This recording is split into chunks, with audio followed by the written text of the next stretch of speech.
La passerelle, en fait, elle s'inscrit dans un projet assez global, à Mandaille où, on souhaitait, nous, les politiques, développer une station de pleine nature, pour favoriser un cheminement doux dans ce village,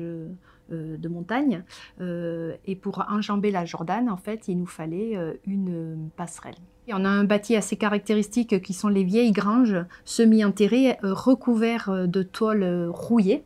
et donc il fallait que le bâti, moderne contemporain, s'imprègne et s'intègre à ce bâti traditionnel. C'est un site extrêmement sensible, on est au pied du grand site de France du Puy-Marie, donc il fallait vraiment faire une attention tout à fait particulière à l'environnement et s'intégrer le plus finement possible à cet environnement exceptionnel. Et puis on a aussi choisi l'acier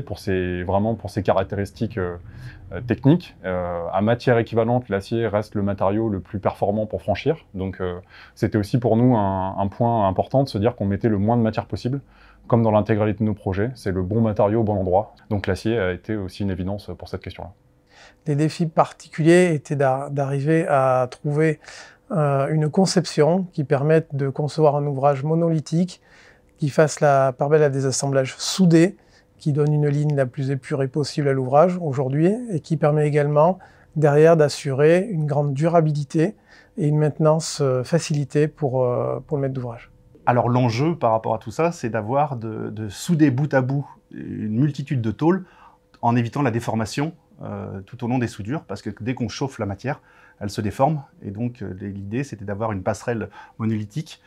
et la plus rectiligne possible et la plus fine possible. Alors l'acier, l'avantage c'est que c'est un matériau durable, recyclable à l'infini, et l'objectif c'est d'avoir le minimum de taux de chute pour minimiser et maximiser les coûts en fait. Le fait de recourir à un acier autopatinable permet de ne pas mettre en œuvre une protection anti-corrosion, qui a le mérite donc d'éliminer un composant qui peut être risqué pour l'environnement. Donc le choix a été fait de partir sur un matériau brut qui dispose de sa propre protection.